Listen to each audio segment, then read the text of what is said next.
Good evening, I'm Leroy Vandersnoop and welcome to the LRTVS Newswatch for Friday, November 14, 2025. Making the headlines this evening. The Berbice High School dominated the New Amsterdam Mayor and Town Council STEM Fair on Friday. 3 masked and armed men recently attacked a businessman in Brighton Village, quarantine Berbice, stealing cash, and a young man from Islington Village, East Bank, Berbice, tragically lost his life in a road accident on Thursday afternoon.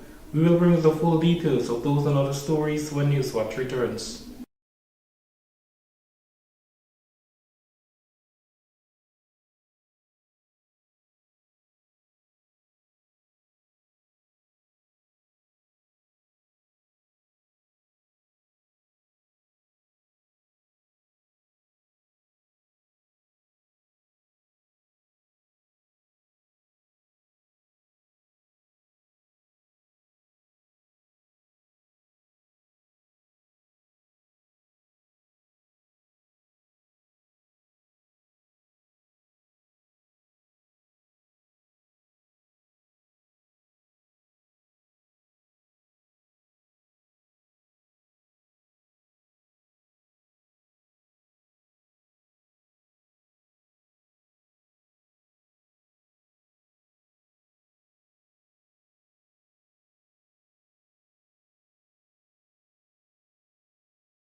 Welcome back and thank you for staying with us. We will start off the news by telling you that students from across New Amsterdam highlighted creative technology-driven solutions to tackle solid waste challenges during the New Amsterdam Mayor and Town Council STEM Fair.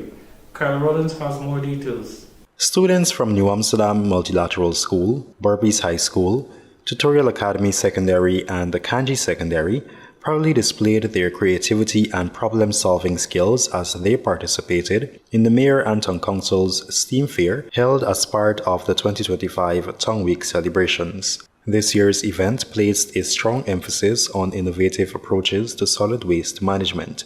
Newswatch spoke with several participating students who eagerly shared insights into their project.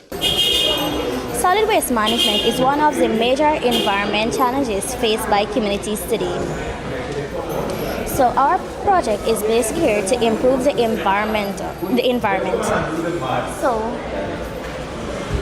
here we have the name, the address, and you can also add a nearby bin. And so, like nowadays they have like prank calls and stuff like that. So if they try to upload an image or anything like that, our device will be able to notice that, oh, they have already uploaded this image. So this is not we say, instead of wasting gas and taking up times and stuff like that to go to a destination that do not have no overflowing bins or any stuff like that. And we also have GPS trackers to track the bin, and if there's a location that bins aren't there, you can add your location and we could put bins there. TrashSnap is a smart management system developed right here in New Amsterdam. This app allows us to take pictures of unwanted garbage, send it to the council, and will be picked up within minutes. This follows our main motto, see it, snap it, share it. Within our app, there's an interface which shows you your current location, pickup days, the type and the time. And it also helps you broaden your knowledge on what can be composted, what should not be composted. And this app is also very beneficial for farmers because the education option allows farmers to show what can be composted to enrich their soil. This app also educates users on waste disposal. The project is based on density separation. So the trucks, we have trucks here. Bins will strategically be placed in areas around New Amsterdam, and every week, at least like once or twice a week, these trucks will go to pick up the bins with the various products. In this case, it will be plastic and paper. Then they will come back to our center. In the center, we have the plastic department as well as the paper department.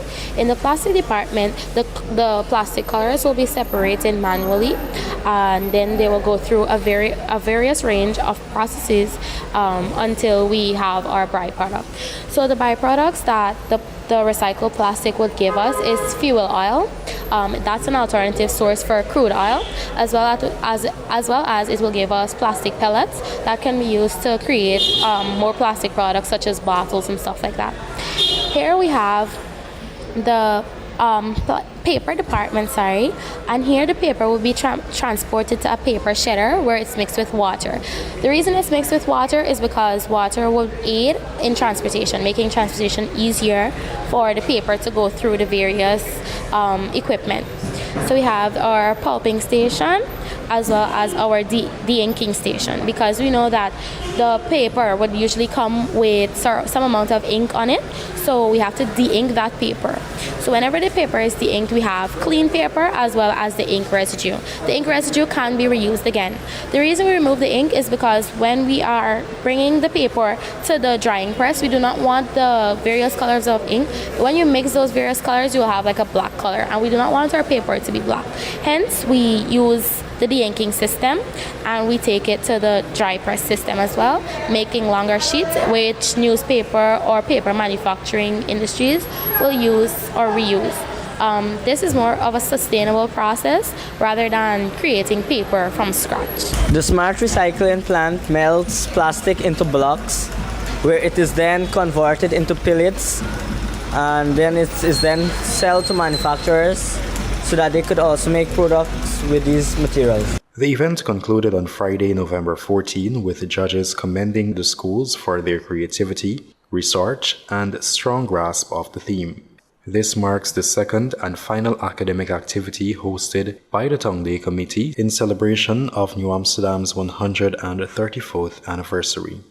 Reporting for the LRTVS Newswatch, Kyla Rollins. Kyla Rollins joins us once again, but this time to report that the Berbice High School dominated the New Amsterdam Mayor and Town Council STEM Fair on Friday. Team Berbice High School BHS emerged victorious at the New Amsterdam Mayor and Town Council's STEM Fair, which concluded on Friday, November 14. This year's exhibition centered on the use of technology to enhance solid waste management within the township, a growing priority as the municipality pushes for cleaner and more sustainable practices. BHS impressed the judges with a project that stood out for its innovation, relevance to the theme, and the quality of its research and experimentation. The team captured several major awards, including that of Best Innovator, Most Relevant to the Theme, and Best Quality of Research and Experimentation. The school also secured the Best Presenter Award through standout participant Noshafeya Bailey, a grade 10 student who delivered a detailed and confident presentation on her team's project. Speaking with Newswatch, Bailey expressed her delight at both her personal achievement and her school's overall performance. Firstly, I am overwhelmed with emotions at this moment between surprise and happy. Doing our project was a bit tedious. We started it about maybe 3 days ago, preparing speech, research and stuff like that. Everything was a bit tedious. However, we would have overcame those challenges, and here we are today. Bailey says BHS will continue developing similar projects, building on the success of this and previous initiatives. Berbice does a lot of STEM-based projects, and we also live by our motto, Berbice must win, so that's what motivates us to continue going. Meanwhile, Kanji Secondary School placed second, while Tutorial Academy Secondary claimed third position, both showcasing projects that contributed innovative ideas toward improving waste management through science and technology. The two-day STEAM Fair formed part of the activities for the New Amsterdam Tongue Week 2025 celebrations and provided a platform for students to apply critical thinking and creativity to real-world environmental challenges. Kyla Rollins, The LRTVS Newswatch. More news still ahead.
You are watching the LRTVS Newswatch. Now for more news.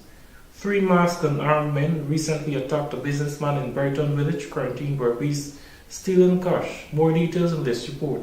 During an interview with Newswatch, Sataram Hidnarain, 56, a businessman of Brighton Village, Quarantine Berbice, explained that on Wednesday, November 12, 2025, around 6:46 p.m., while he was interacting with some customers, 3 assailants armed with guns approached them. Hidnarain, who operates a grocery and off-license shop, said the ordeal lasted for nearly 30 minutes. We were sitting here at Guyana in the meantime, and certain them I said purchase 3 Guinness.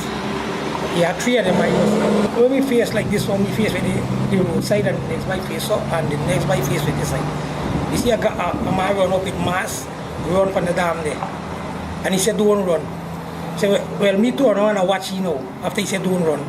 So before he said, don't run, 2 more come from this direction.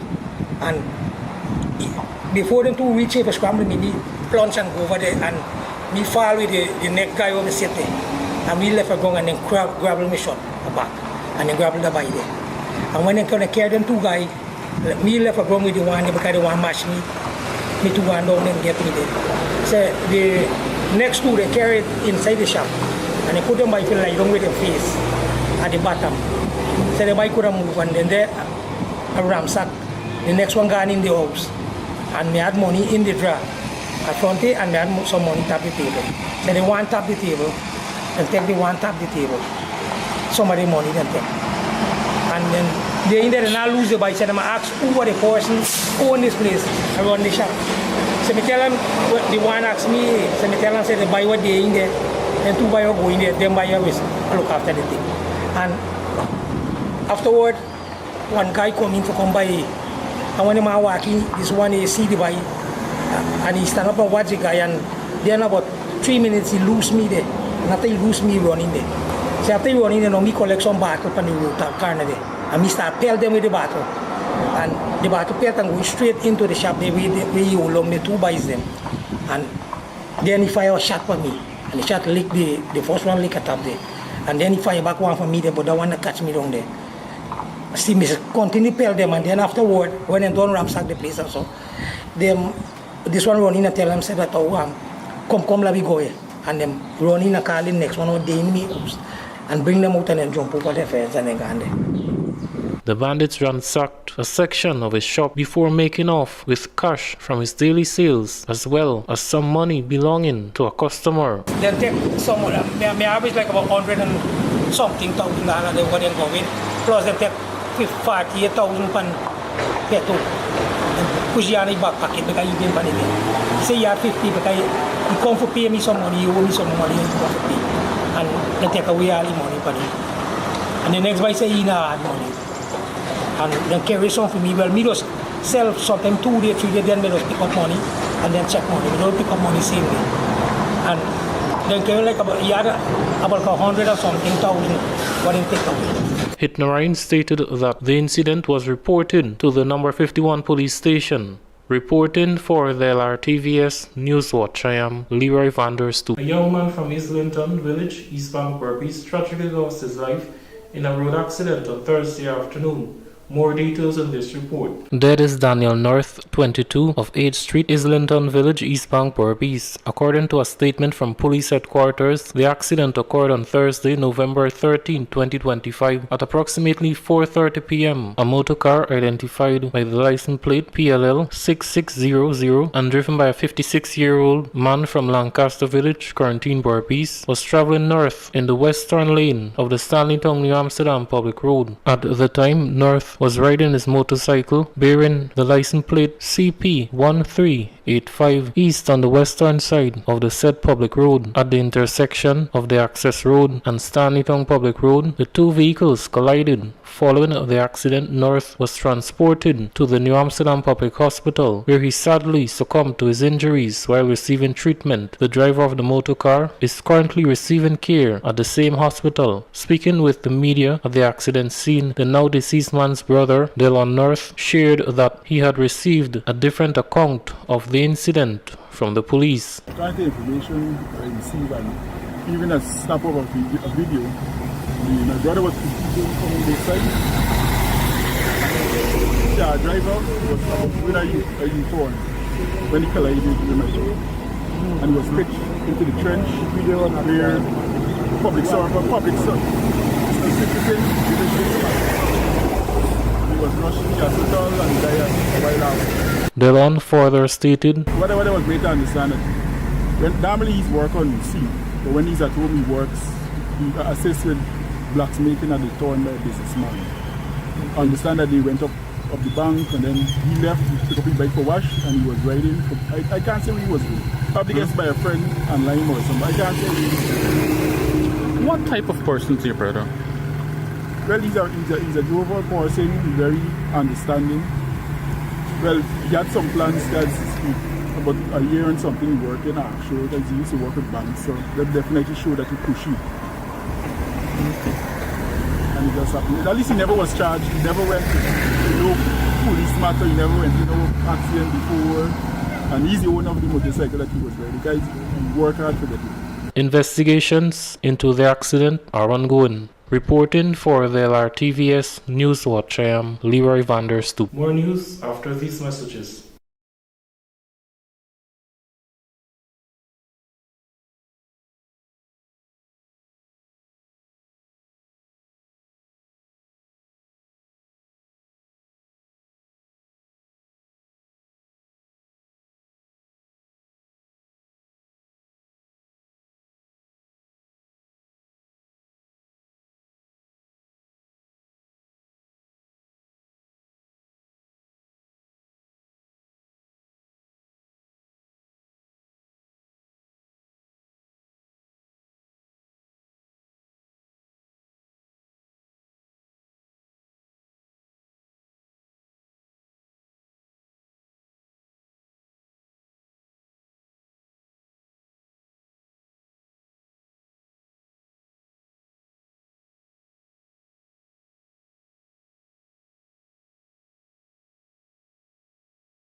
Welcome back. We will now take a look at the local stock exchange market complements of Gaski.